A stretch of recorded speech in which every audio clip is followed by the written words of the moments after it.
नमस्कार दोस्तों, स्वागत है आपका हमारे YouTube चैनल जीके ट्रैकर पे। देखिए फ्रेंड्स, आज की वीडियो में हम बात करेंगे जो हमारी एक सीरीज़ थी उत्तराखंड जीके रिवीजन सीरीज़, जिसमें हम परीक्षा वाणी का जो पहला चैप्टर था उसको रिवाइज कर रहे थे। इस सीरीज़ के हर वीडियो में हम 100 क्वेश्चंस को करते हैं, जैसा आप जानते हैं। और आज हमारा ये इस सीरीज़ का 12वां पार्ट है, यानी कि इसमें भी हम 100 क्वेश्चंस कवर करेंगे और नंबर ऑफ क्वेश्चंस हमारे 1200 हम यहाँ पे कवर कर जाएंगे। आज के वीडियो में आपके 3 इंपॉर्टेंट टॉपिक्स, उनका आपका रिवीजन होगा, जिसमें आपके सबसे पहले 2011 की जो जनगणना है उसके कुछ नंबर्स हैं वो आपको याद करने हैं। इसके बाद SC ST को लेकर कुछ प्रश्न हैं, यहाँ पे जनजातियों को लेकर हम यहाँ पे पूरा रिवाइज करेंगे, थारू जनजाति, जौनसारी, राजी, भूटिया सबके बारे में। और इसके बाद थोड़ा बहुत आज की वीडियो में आपको परिवहन तंत्र से भी प्रश्न देखने को मिलेंगे। तो चलिए फ्रेंड्स, आज की इस वीडियो को शुरू करते हैं। और अगर आपने अभी तक इस सीरीज के प्रीवियस पार्ट्स को नहीं देखा, आप उनको प्लेलिस्ट में जाके देख सकते हैं। तो चलिए शुरू करते हैं। आज का हमारा पहला प्रश्न है, 2011 की जनगणना के अनुसार राज्य की दशकीय वृद्धि दर क्या थी। तो देखिए, इन 3 टॉपिक से आपका क्वेश्चन पेपर में बनता है, तो आपको इसको अच्छे से यहाँ पे रिवाइज करना है। 2011 की जनगणना के अनुसार राज्य की जो दशकीय वृद्धि दर थी ये थी 18.81%। ठीक है, कितनी वृद्धि दर है? 18.81%। नेक्स्ट है, राज्य में किस जनपद में दशकीय वृद्धि दर में सर्वाधिक बढ़ोतरी होती है। तो सर्वाधिक बढ़ोतरी यानी कि 2001 से लेकर 2011 के बीच सबसे ज़्यादा इंक्रीमेंट कहाँ पर हुआ, सबसे ज़्यादा इंक्रीज कहाँ पर हुआ? तो ये आपका आंसर है देहरादून।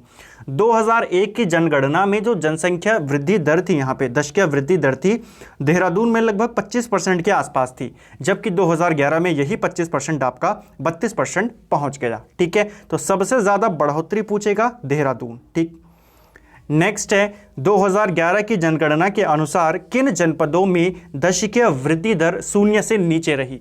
तो देखिए, 0 से नीचे कहां कहां पे रही, यानी कि माइनस में रही। तो 2 जनपद ऐसे थे जहां पे दशकीय वृद्धि दर नेगेटिव में रही। एक आपका पौड़ी, जहां पे -1.41 रही, सबसे कम यहीं पर रही। और दूसरा था आपका अल्मोड़ा, जहां पे -1.28% रही।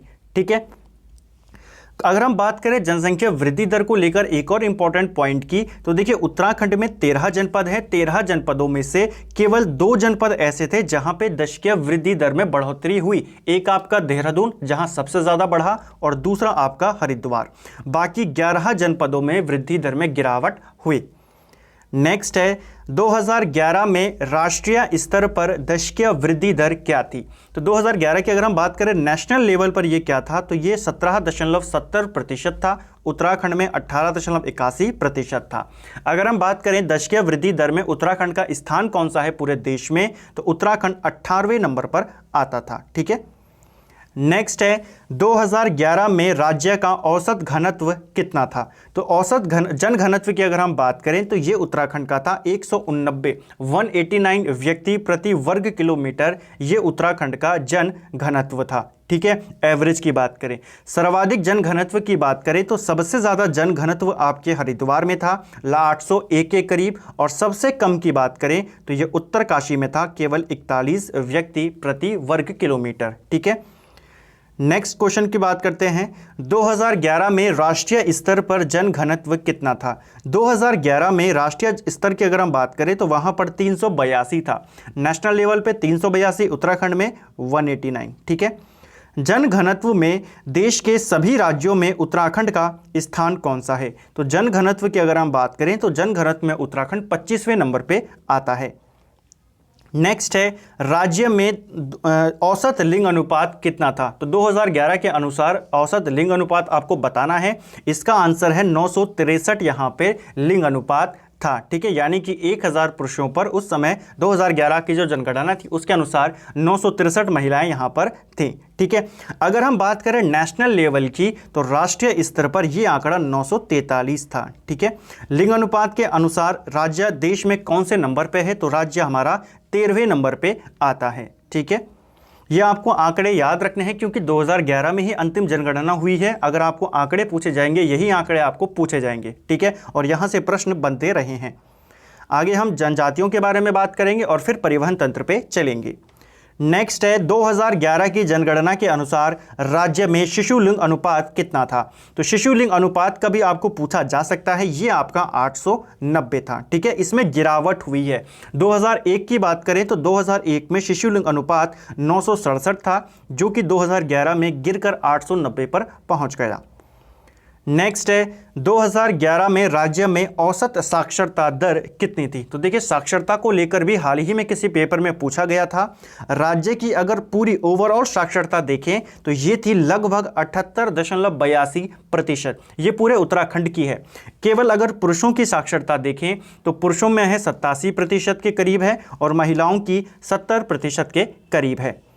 नेक्स्ट है 2011 में औसत साक्षरता में देश में राज्य का कौन सा स्थान था। तो साक्षरता के आधार पर उत्तराखंड पूरे देश में 17वें नंबर पर आता है। ठीक है, महिला साक्षरता में राज्य का देश में कौन सा स्थान है। तो महिला साक्षरता की बात करें तो उसमें उत्तराखंड 20वें नंबर पे आता है। और अगर केवल पुरुष साक्षरता की बात करें तो उसमें उत्तराखंड राज्य देश में 13वें नंबर पे आता है। ठीक है, तो महिला साक्षरता में 20, पुरुष साक्षरता में 13 और अगर ओवरऑल की बात करें तो फिर 17।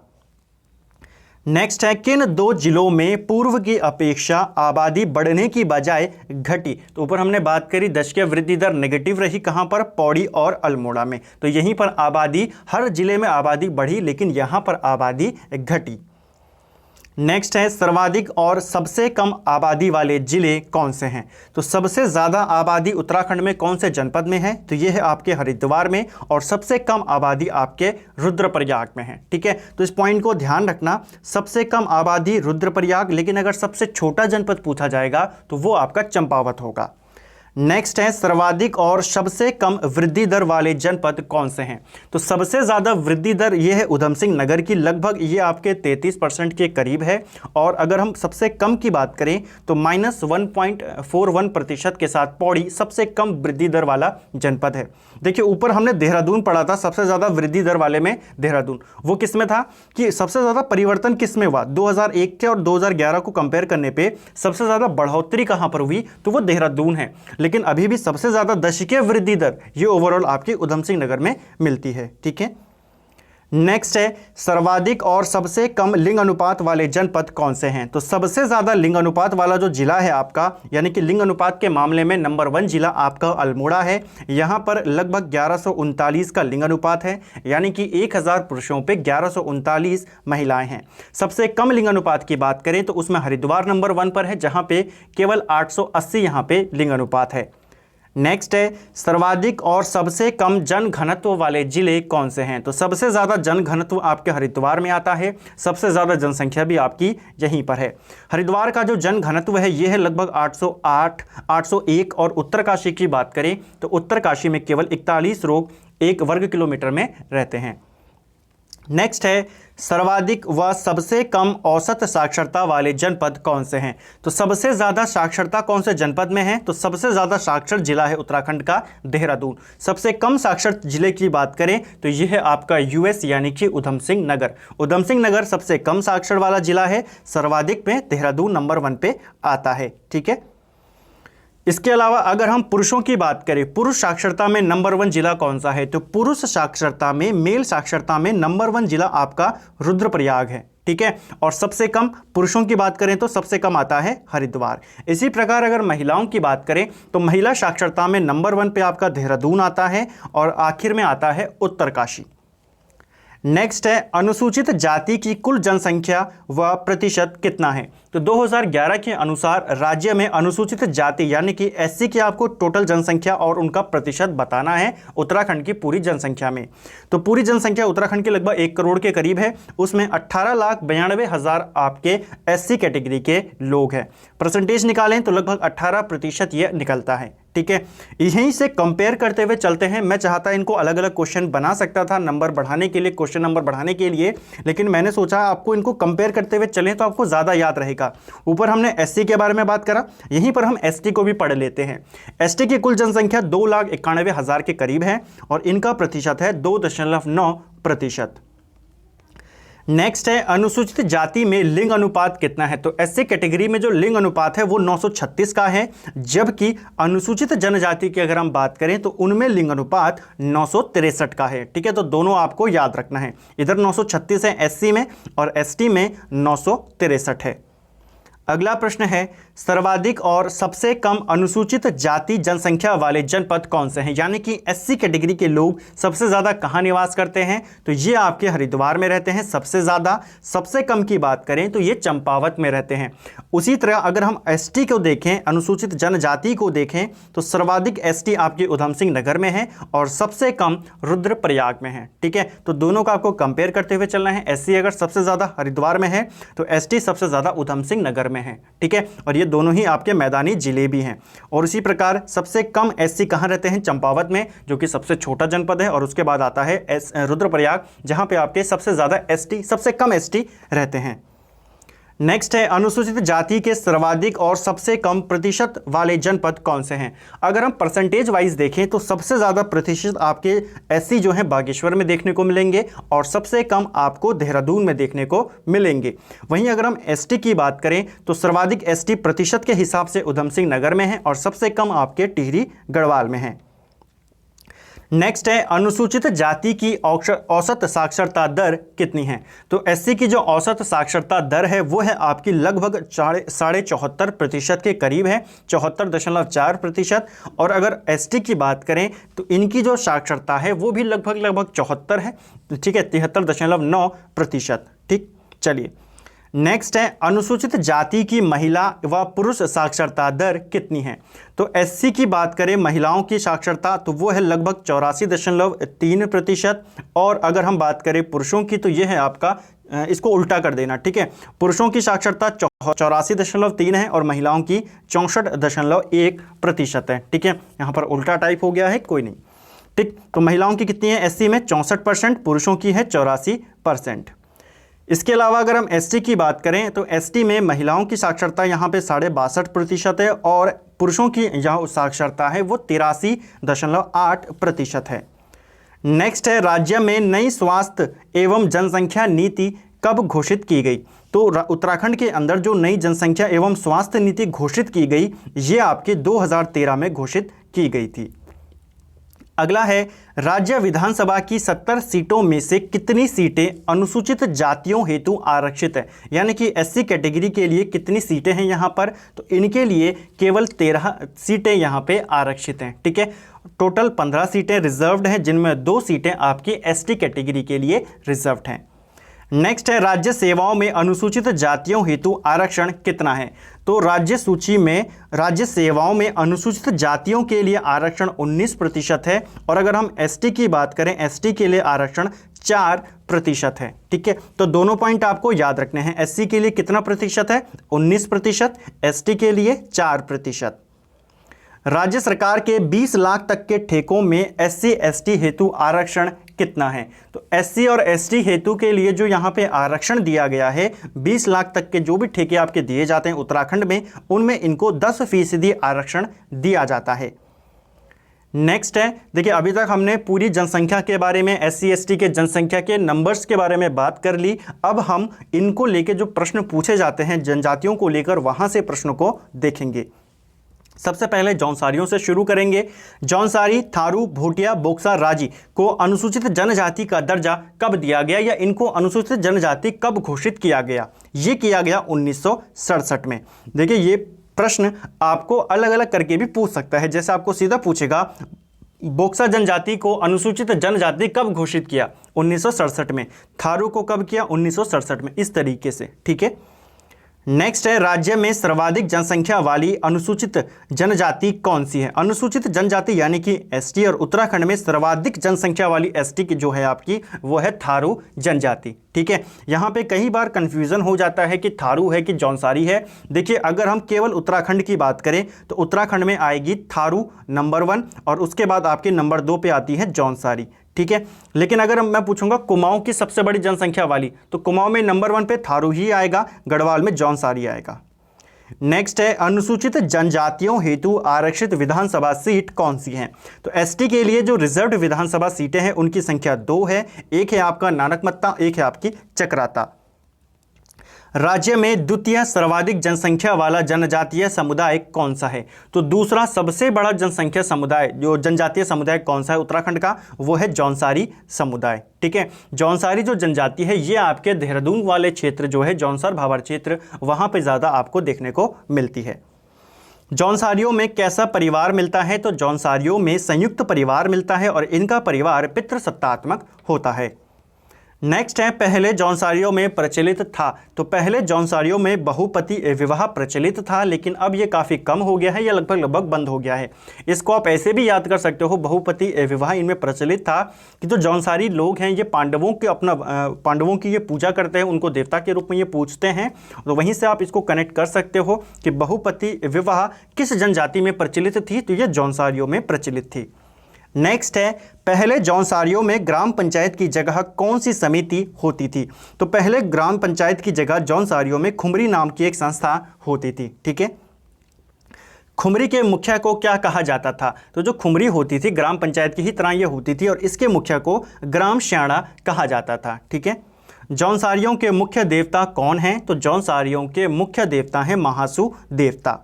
जौनसारी अपने को मानते हैं, तो जौनसारी अपने को पांडवों का वंशज मानते हैं। ये पांडवों को देवताओं के रूप में पूजते हैं, कुंती भी इनकी देवी है, उनको भी ये पूजते हैं। ठीक है, नेक्स्ट है जौनसारियों का प्रमुख देवालय जहां महासू अपने 4 वीर भाइयों और माता देवलाड़ी के साथ विराजते हैं। यानी कि जौनसारियों का सर्व प्रमुख यानी कि इनका मुख्य जो देवालय है, मुख्य इनका स्थान है, पूजनीय स्थल है, वो कहाँ है? वो है आपका हनोल में। जौनसारियों द्वारा दिवाली के 1 महीने बाद मनाया जाता है। तो जौनसारियों द्वारा दिवाली के ठीक 1 महीने बाद बग्वाल त्यौहार मनाया जाता है। जौनसारियों द्वारा महासू देवता का जागड़ा त्यौहार कब मनाया जाता है? तो जागड़ा त्यौहार किससे संबंधित है? ये महासू देवता से संबंधित है। जौनसारियों के द्वारा इसको मनाया जाता है भादों के महीने में। इस महीने में देखिए जो इनका प्रमुख तीर्थ स्थल है हनोल, ये आपके टोंस नदी के तट पर स्थित है। तो जब ये जागड़ा त्यौहार मनाया जाता है तो महासू देवता को टोंस नदी में स्नान करवाया जाता है। नेक्स्ट है जौनसारी अप्रैल में 4 दिन तक बैसाखी त्यौहार मनाते हैं, जिन्हें स्थानीय भाषा में क्या कहा जाता है? तो जो ये बैसाखी त्यौहार मनाते हैं इसी को स्थानीय भाषा में बिसु त्यौहार भी कहते हैं। ठीक है, भेड़ पालक जौनसारियों द्वारा नुणाई त्यौहार मनाया जाता है। नुणाई त्यौहार किनका त्यौहार है? भेड़ पालकों को ये संबंधित है और यह त्यौहार सावन के महीने में मनाया जाता है। नेक्स्ट है जौनसारी भाषा में मेले को क्या कहते हैं? तो जौनसारी भाषा में मेले के लिए मौन शब्द का प्रयोग होता है। फादर ऑफ जौनसार सम्मान से सम्मानित जौनसारी कौन है? तो फादर ऑफ जौनसार सम्मान किसको दिया गया है? यह भाव सिंह चौहान को दिया गया है। जौनसार के प्रथम समाज सेवी कौन थे? तो जौनसार क्षेत्र के जो प्रथम समाज सेवी हैं उनका नाम है केदार सिंह। जौनसार के प्रथम कवि कौन थे? तो जौनसार के प्रथम कवि पंडित शिवराम को माना जाता है। इनकी एक प्रसिद्ध रचना है जो आपको याद रखनी है, वीर केसरी। वीर केसरी किसकी रचना है? तो ये पंडित शिवराम की है, जिन्हें जौनसार का प्रथम कवि माना जाता है। जौनसार क्षेत्र के आधुनिक कवि कौन हैं? तो जौनसार क्षेत्र के प्रथम आधुनिक कवि की अगर हम बात करें तो वो रतन सिंह जौनसारी को माना जाता है। जौनसार संगीत के जनक कौन हैं? जौनसार संगीत का जनक नंदलाल भारती को माना जाता है। ठीक है, नेक्स्ट है जौनसार में राजनीतिक जागरूकता का जनक किसे माना जाता है? तो जौनसार क्षेत्र में राजनीतिक जागरूकता का जनक गुलाब सिंह को माना जाता है। जनसंख्या की दृष्टि से कुमाऊं का सबसे बड़ा जनजातीय समुदाय कौन सा है? तो सबसे बड़ा जनजातीय समुदाय कुमाऊं का भी और उत्तराखंड का भी, वो है आपका थारू जनजाति। नेक्स्ट है, और देखिए ये जो थारू जनजाति है यह सर्वाधिक आपके उधम सिंह नगर में निवास करती है। थारुओं को किस वंश का माना जाता है? तो थारू जनजातियों को किरात वंश का माना जाता है। थारुओं के शारीरिक लक्षण ज़्यादा मिलते हैं, किससे मिलते हैं? तो यहाँ आपके मंगोल प्रजाति से इनके जो लक्षण हैं शारीरिक वो ज़्यादा मिलते हैं। थारू स्वयं द्वारा निर्मित शराब को क्या कहते हैं? तो थारुओं द्वारा जो अपनी शराब वो बनाते हैं, उनके द्वारा जो खुद निर्मित होती है उस शराब को ये जाड़ कहते हैं। ठीक है, आपको ऐसे भी प्रश्न बन सकता है कि थारू जनजाति में शराब के लिए क्या कहा जाता है? जाड़ कहा जाता है। थारू में दोनों पक्षों में विवाह तय होने को क्या कहते हैं? तो थारू जनजाति में जब दोनों पक्षों में विवाह तय हो जाता है उसको कहा जाता है पक्की पौड़ी। थारू में सगाई रस्म को क्या कहते हैं? तो सगाई की रस्म को यहाँ पर अपना पराया कहा जाता है। थारू में विधवा विवाह के बाद दिए जाने वाले भोज को क्या कहते हैं? तो विधवा विवाह के बाद जो भोज कराया जाता है उस भोज को थारू जनजाति में लठ भरवा भोज कहा जाता है। थारू जनजाति किस धर्म को मानती है? तो थारू जनजाति ये आपके हिंदू धर्म को मानती हैं। लगभग सभी जितनी भी जनजातियां हैं जो जाड़ भोटिया हैं उनको छोड़कर लगभग सभी आपके हिंदू धर्म को ही मानते हैं। ठीक है, जाड़ भोटिया जो होते हैं वो बौद्ध धर्म को ज़्यादा मानते हैं।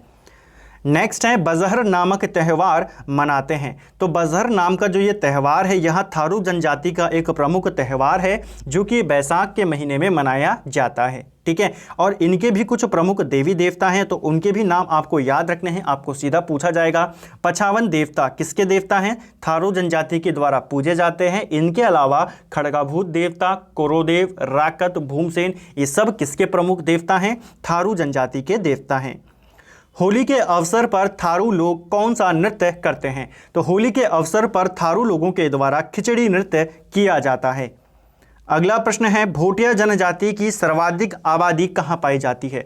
तो भोटिया जनजाति सर्वाधिक रूप से कहाँ रहती है? ये आपके पिथौरागढ़ जनपद में रहते हैं। भोटिया जनजाति महाहिमालय की सर्वाधिक जनसंख्या वाली जनजाति है। ठीक है, अगर उत्तराखंड पूछेगा तो आपका होगा थारू, अगर गढ़वाल पूछेगा जौनसारी और अगर महाहिमालय पूछेगा तो आप आंसर करेंगे भोटिया जनजाति को। जाड़ भोटिया अपने को मानते हैं तो जाड़ भोटिया अपने आप को जनक का वंशज मानते हैं। ठीक है, और ये एक बौद्ध धर्म के ज़्यादा ये अनुयायी हैं। जाड़ लोगों की भाषा क्या है? तो जाड़ भोटिया लोगों की जो भाषा है उसको रोम्बा कहा जाता है। लोहसर और सुरगेन त्यौहार किसके हैं? तो लोहसर और सुरगेन ये त्यौहार हैं जाड़ भोटियाओं के। जाड़ को छोड़कर शेष भोटिया स्वयं को क्या मानते हैं? तो देखिए जो जाड़ भोटिया हैं ये अपने आप को जनक का वंशज मानते हैं। इनके अलावा जितने भी अन्य भोटिया हैं जो कि आपके शौका हो गए या जो अदर हो गए जो आपके अलग अलग जनपदों में रहते हैं वो अपने आप को खस राजपूत मानते हैं। भोटिया हिमालय की तिब्बती बर्मी भाषा परिवार की कितनी बोलियां बोलते हैं? ये आपकी 6 बोलियों को बोलते हैं।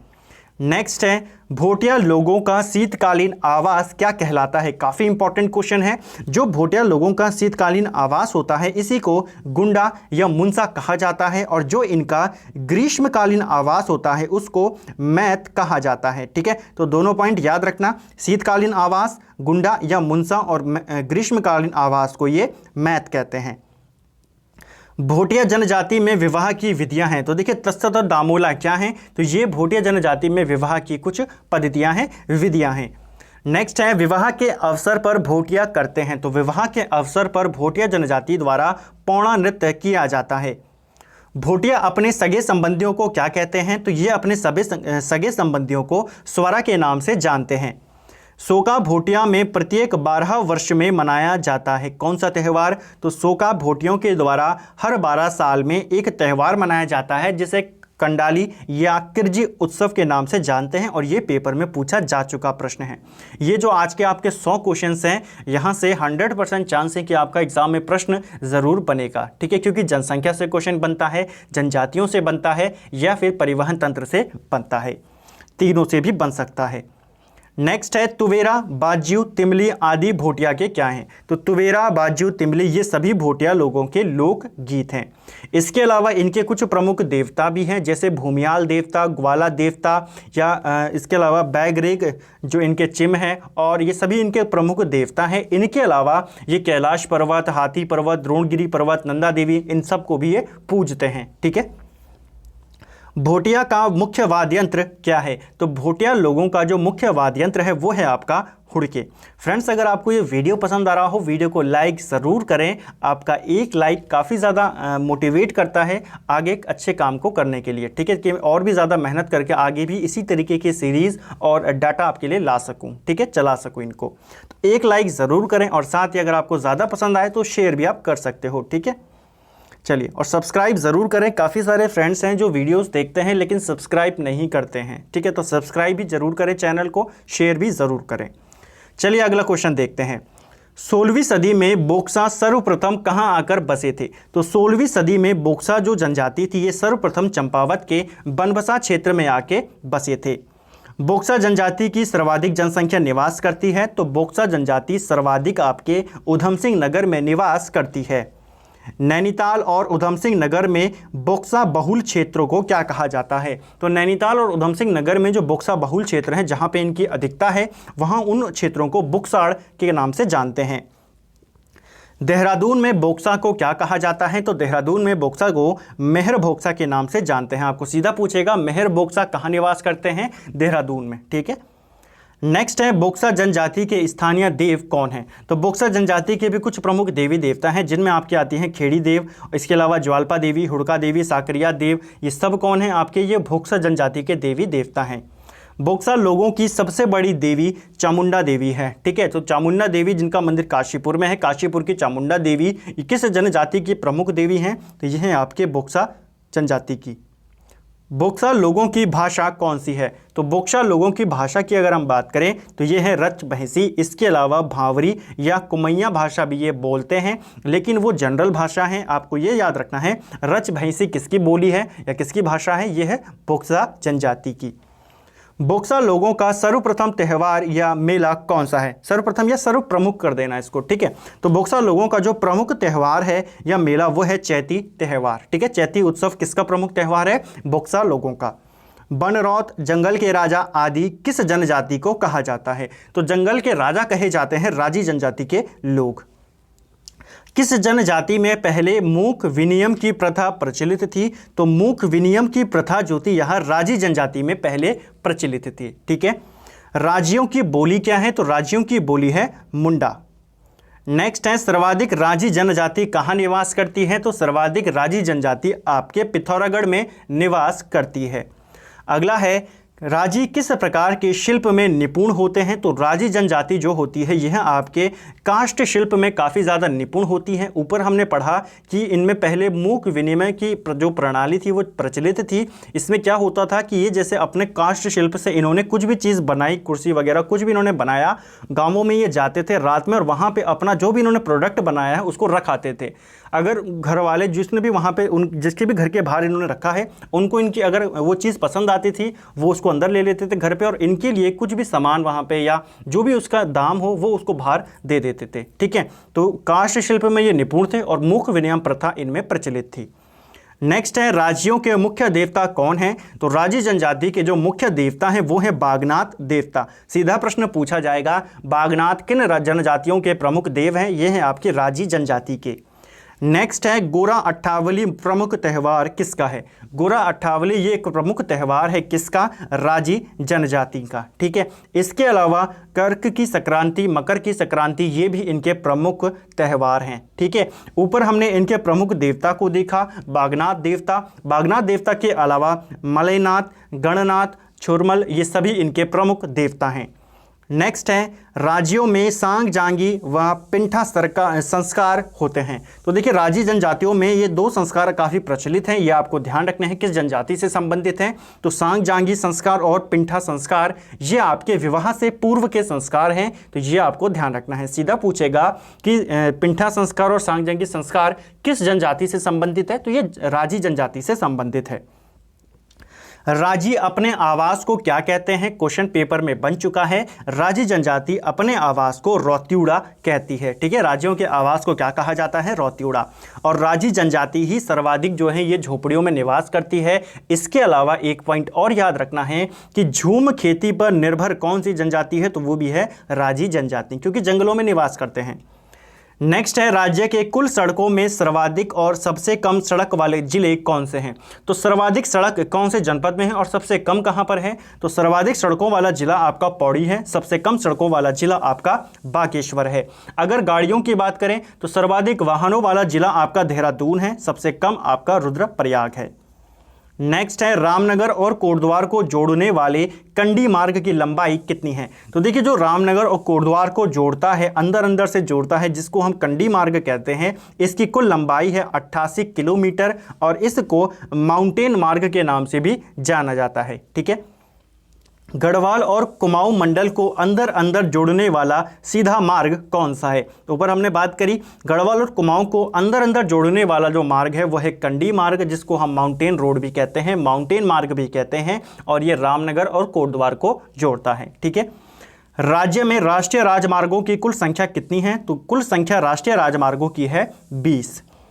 सबसे लंबा और सबसे छोटा राष्ट्रीय राजमार्ग कौन सा है? तो सबसे लंबा राष्ट्रीय राजमार्ग की बात करें उत्तराखंड के तो यह है आपका NH7, और सबसे छोटे की बात करें तो यह है आपका NH307।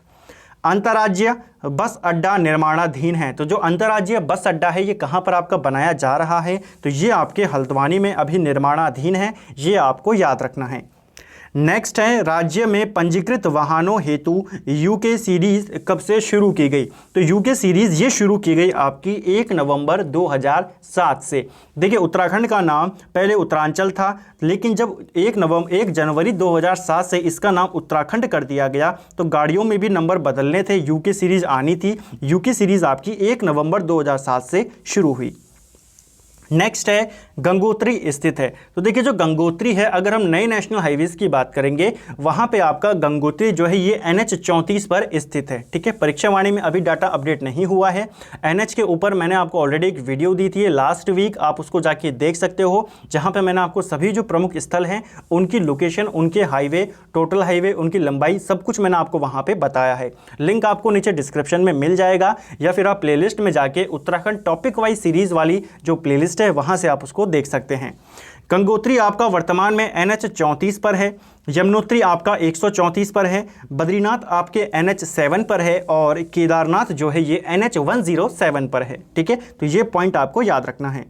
और आज का अंतिम प्रश्न है, प्रदेश में राज्य परिवहन निगम के कुल कितने बस डिपो हैं? तो उत्तराखंड में जो राज्य परिवहन निगम है इसके कुल 22 बस डिपो अभी उत्तराखंड में कार्यरत हैं। तो फ्रेंड्स ये था हमारा उत्तराखंड परीक्षा वाणी रिवीजन सीरीज का, आज हमने पार्ट 12वां यहाँ पर देखा। आप देख सकते हैं 1200 प्रश्नों को हम यहाँ पे कवर कर चुके हैं। अगले वीडियो में रेल परिवहन से शुरू करेंगे और आगे चलेंगे इस सीरीज को लेकर। उम्मीद करता हूँ आपको ये सीरीज पसंद आ रहा होगा। वीडियो आपको कैसा लगा? वीडियो अगर आपको पसंद आई है वीडियो को लाइक करें, शेयर करें, चैनल पर नए हैं तो सब्सक्राइब करें, और साथ ही अपने दोस्तों के साथ शेयर ज़रूर करें। Thank you friends.